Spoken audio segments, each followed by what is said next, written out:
Oke, selamat datang kembali teman-teman di tutorial Godet Indikator bersama dengan saya Sulaiman Santoso. Dan di video kali ini kita akan melanjutkan video kita dengan menambahkan perputaran karakter menggunakan mouse dan tarnya kita bisa gerakkan si karakter kita ini ke arah di mana dia melihat gitu ya. Oke, ini adalah scene yang kita punya kemarin, cuma ditambahin sama dua buah kotak merah yang ada di scene ini.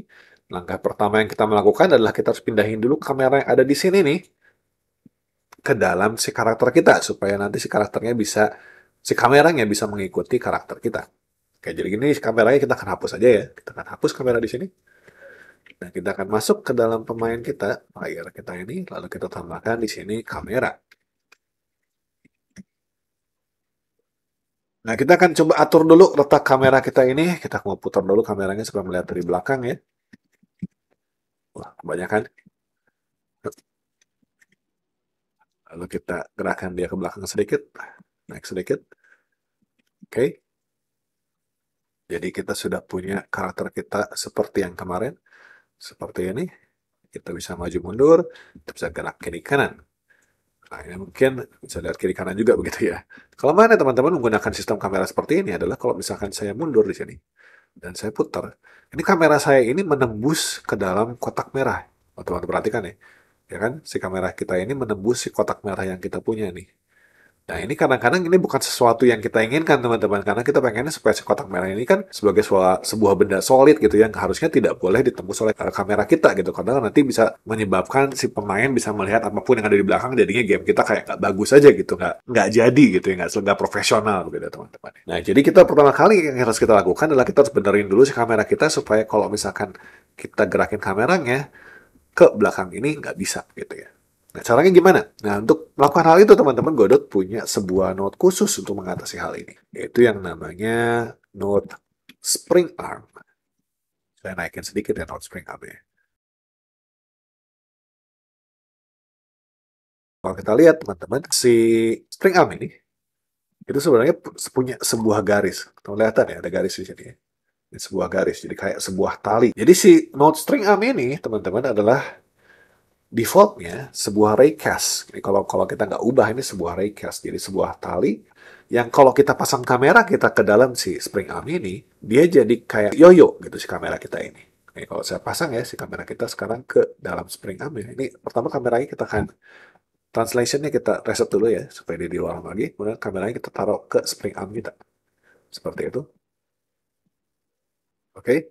Nah, ini kan spring arm kita ini ngarahnya ke depan ya. Kita pengen supaya karakter kita ngeliatnya dari belakang. Maka sekarang saya pengen supaya si spring arm saya ini saya putar dulu. Jadi saya putar dulu ke belakang, supaya garisnya ke belakang nih kayak gini. Kemudian si kameranya saya balikin lagi. Jangan putar lagi, tapi dia dibalikin seperti biasa. Nah, kalau teman-teman perhatikan, awalnya kamera kita di sini ya. Tapi kalau kita jalanin sekarang, si kamera kita ini akan munculnya di belakang daripada karakter kita, kayak begitu.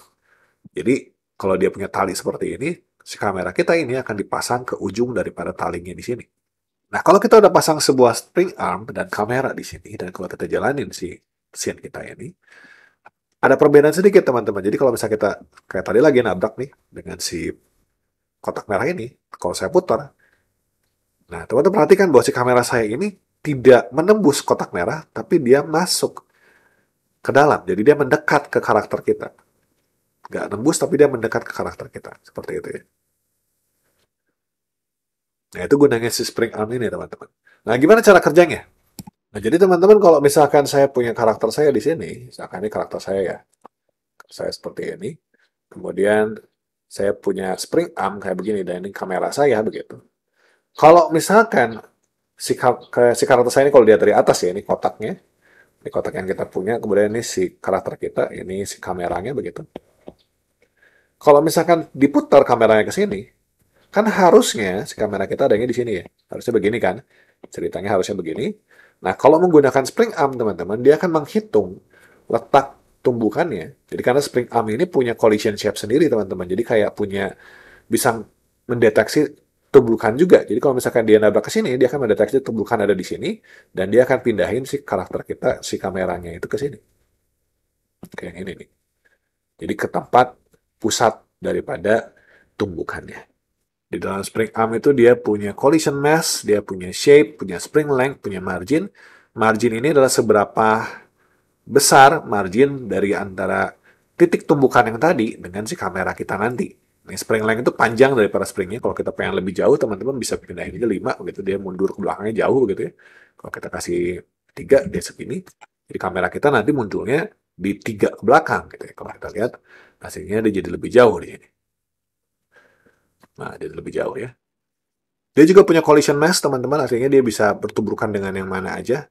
Jadi kalau teman-teman pengen ngubah, tuburkannya juga bisa. Kebetulan di sini karakter saya itu tumbukannya ada di layer yang kedua. Nah, jadi tidak kena dengan spring arm saya. Misalkan teman-teman juga spring armnya kalau dengan karakter jangan sampai bisa saling bertuburkan gitu. Jadi ada kemungkinan bug gitu ya teman-teman ya. Kalau sampai si spring armnya bisa numbuk ke shape-nya si manekin ini, si karakter kita ini. Oke. Lanjut ya, setelah kita punya si spring arm-nya, kita pengen supaya karakter kita itu muternya sesuai dengan pergerakan daripada mouse kita. Nah, langkah pertama tentunya kita akan ngubah dulu yang namanya mouse mode di dalam game kita. Jadi kalau teman-teman lihat di dalam dokumentasi Godot, jadi Godot itu punya 3 tipe mouse mode teman-teman di dalam game kita. Ada yang namanya mouse mode visible, ada yang namanya mouse mode hidden, dan ada yang namanya mouse mode captured. Mouse mode visible ya berarti mouse kita kelihatan, defaulting ini. Kalau kita punya game, kita jalanin, ada mouse kita bisa kita gerak-gerakin. Kelihatan geraknya. Yang kedua adalah yang namanya mouse mode hidden. Yang mouse mode hidden ini artinya mouse kursor kita itu bakal hilang. Nggak kelihatan kursornya.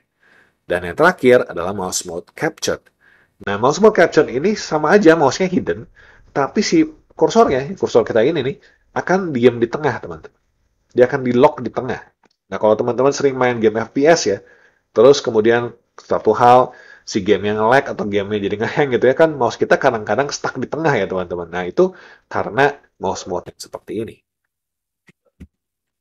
Nah, jadi untuk menambah mouse mode-nya, kita bisa tambahin di dalam function ready kita. Kita akan tambahin input.mousemode. Ya, mouse mode adalah input.mousemode. Di sini captured. Captured. Dan kita akan tambahkan di physics prosesnya di sini. Kita akan tambahkan lagi sebuah if di sini. It's input titik get is action press. Kita akan pakai UI.cancel ya. UI.cancel. Ini tombol escape ya. Kita akan pasang di sini input.mousemode ya. Kita ganti jadi input.mousemode. Mouse mode-nya yang visible biasa. Nah, ini buat apa teman-teman? Jadi kita akan pasang, begitu mulai game kita akan pasang mouse mode-nya jadi yang captured. Kita kalau pencet escape, maka dibalikin lagi ke yang visible supaya kita bisa klik tutupnya. Nah, contohnya begini kalau saya jalanin, kita punya game kita seperti ini. Tidak ada ya kursor saya, tidak kelihatan kursornya. Game masih jalan ya, bukan lag ya. Kalau saya pencet escape, kursor saya muncul dan kita bisa tutup game. Oke. Oke, next kita butuh tahu mouse kita ini bergerak berapa banyak untuk nentuin kita muter kemana dan berapa banyak muternya gitu ya. Maka kita tambahkan lagi sebuah function. Di sini sebenarnya kita bisa pakai function input ya kalau teman-teman bisa lihat. Kalau teman-teman ingat function input itu terjadi kalau terjadi sebuah event. Tapi di sini saya nggak akan pakai function input, saya akan pakai function unhandled input. Nah, untuk penjelasan tentang apa ini function unhandled input, saya akan reserve dulu penjelasan detailnya. Penjelasan singkatnya, unhandled input itu adalah function input yang dipanggilnya terakhir. Jadi setelah input-input itu udah diberesin, udah diambil-ambil input-input yang udah difilter, sisanya itu akan masuk ke function unhandled input ini. Nah, jadi kalau teman-teman punya UI-nya tetap jalan eventnya, tidak masalah. Jadi ini buat file save aja teman-teman. Oke, jadi sini bisa pasang di dalam function ini. Dalam function ini kita bisa filter eventnya. Event yang kita cari itu adalah input event yang namanya input event mouse motion. Karena pergerakan mouse kan. Nah, di dalam input event mouse motion ini, kita lihat isinya adalah ada seperti ini, teman-teman. Yang dua ini kalau kita pakai pen ya, kalau kita pakai pen inverted ya, kalau teman-teman menggunakan kayak Wacom atau kayak pen, itu ya bisa dibalikin, pressure-nya berapa, tekanannya gitu ya. Nah, di sini ada speed, ada tilt, ada relative. Tilt itu kalau misalkan pennya miring-miring gitu. Jadi, ini bisa dipakai kalau misalnya kita nggak pakai mouse, tapi pakainya pen. Nah, ini yang kita pakai itu adalah yang dua ini, teman-teman. Sebenarnya yang ini sih. Ada speed, ada relatif. Jadi speed adalah kecepatan pergerakannya. Relatif ini adalah seberapa banyak mouse kita bergerak dari terakhir kali dia bergerak. Nah, ini yang pas, teman-teman. Ini yang pas kita pakai buat muterin karakter kita. Jadi di sini kita bisa pasang sebuah variabel offset namanya adalah event.relative. X. Karena si event dot relatif ini adalah sebuah vektor 2 yang menunjukkan pergerakan mouse kita. Ya kan? Ini offset ini adalah berapa banyak kita mau muternya. Maka kita bisa bilang rotate, ya kemarin ini rotate Y, kita bilang offset. Nah, tapi supaya nggak terlalu gede, teman-teman, supaya bisa diatur, kita akan tambahkan sebuah variabel lagi namanya sensitivity. Jadi kalau teman-teman pengen bisa supaya gerakan mouse-nya itu diatur, sensitivity, oke. Gitu ya. Kita bisa kaliin aja si offsetnya dengan sensitivity-nya, supaya game kita bisa diatur. Rotate Y, offset, kali sensitivity. Kita cobain ya. Oke, nah sekarang teman-teman kita sudah punya si karakter kita ini, cuman ya muternya rada brutal gitu, karena terlalu besar kayaknya putarannya. Oke, jadi kita akan kasih lagi sensitivity-nya, kita turun aja 0,02 begitu ya, biar lebih enak. Kayak yang kemarin kita punya di bawah sebenarnya. Nah sekarang kita bisa punya pergerakan yang ya lebih oke lah.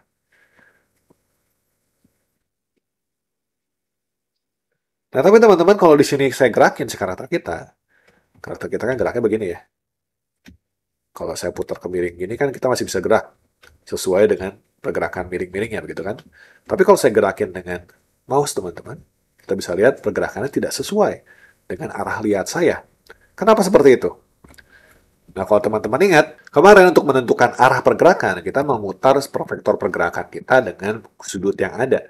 Jadi kita catat sudutnya, kita puterin vektornya.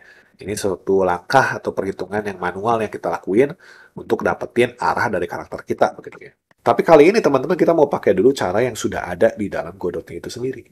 Nah, jadi sebenarnya teman-teman Godot ini sudah menghitung semua transformasi apa saja yang terjadi pada node kita, khususnya di node 3D yang kita punya kan. Manekin ini kan si kinematic body ini sebenarnya dia turunan dari sebuah node yang namanya spasial. Nah, di dalam si node spasial ini teman-teman, kita punya properti yang namanya transform ya. Di matrix ini transform. Dan transform ini punya yang namanya basis. Nah, apa ini basis, teman-teman? Nah, transform.basis itu sebenarnya adalah sebuah matriks 3 kali 3. Jadi ini terdiri dari 3 vektor 3 gitu ya. Jadi kalau teman-teman gambarkan ya 100, 010, dan 001. Yang ini 3 ini itu menunjukkan masing-masing arah daripada X-nya, Y-nya, dan Z-nya dari karakter kita pada saat awal gitu ya. Nah, ketika kita lakukan perubahan, ketika kita rotate si karakter kita, ketika kita scale karakter kita atau kita pindahin, si basis ini juga berubah, teman-teman. Nah, jadi sehingga si basis ini nantinya seperti ini. Kalau saya ilustrasikan ya, kita pakai Blender aja di sini, teman-teman. Jadi awal-awal, teman-teman, nilai daripada basis ini adalah sesuai dengan arah tiga arah ini, tiga panah ini nih. Jadi sesuai dengan sumbu E, sesuai dengan sumbu X, dan sesuai dengan sumbu Z. Sini kalau di dalam Blender kebalik sebenarnya teman-teman, Z-nya ke atas. Kalau biasanya kan kita Z-nya ke depan begitu ya. Tapi anggapannya ini karakter kita di dalam Godot, kita anggapannya ini sumbu X, ini sumbu Z, ini sumbu Y, begitu anggapannya teman-teman ya. Jadi karakter kita pada awalnya transform.basis itu isinya adalah setiap sumbu kita. Jadi 100 ya, 010 sama 001 gitu ya. Nah, tapi kalau misalnya kita nanti muter si karakter kita atau si model kita atau spatial node kita apapun kita putar misalkan gitu ya. Kayak begini ya, misalkan saya putar begini. Maka sekarang teman-teman kita lihat si panahnya itu mengikuti putaran kita. Sekarang jadinya arah depan yang tadinya ke sini, kalau kita gerakin tadi, arah depannya sekarang jadi ke sini. Dan arah sampingnya jadi ke sini. Jadi Godot sudah menghitungkan hasilnya arah depan kita kemana, arah samping kita kemana, arah atas kita kemana. Sesuai dengan tadi kita punya basisnya. Karena basisnya ada 3. Ada basis X, ada basis Y, ada basis Z. Z ini nanti buat maju atau mundur. Basis X ini bisa kita pakai buat kiri kanan, yaitu buat atas atau bawah. Begitu ya teman-teman. Jadi sekarang teman-teman, kita menghitung pergerakannya, nggak usah lagi kita bikin begini. Jadi kita nggak perlu lagi bikin begini. Kita ini aja. Maka sekarang kita bisa bilang bahwa pergerakan adalah kita kalikan pergerakan .x, ya kan, pergerakan .x antara min 1 sampai 1 kan, antara ke kiri, ke kanan, atau 0 kan, dikalikan dengan transform basis .x, ini kurang s ya. Nah, kita kalikan seperti ini. Nah, ini kita tambahkan teman-teman, tambahkan dengan apa? Tambahkan dengan pergerakan ke arah y. Z, pergerakan ke arah Z. Jadi kita tambahkan pergerakan.Z ditambah dengan transform.basis.z. Kurang S lagi. Ya, transform.basis.z. Oke. Nah, berarti sekarang kita udah punya sebuah persamaan seperti itu. Kita cobain aja. Ada yang salah tadi, ini kali ya teman-teman. Ini kali, jadi ini kali. Cobain. Nah, sekarang kita udah punya, kalau kita gerak ke sini, kita jalan, dia akan ikutin arah kemanapun kita gerakin mouse kita.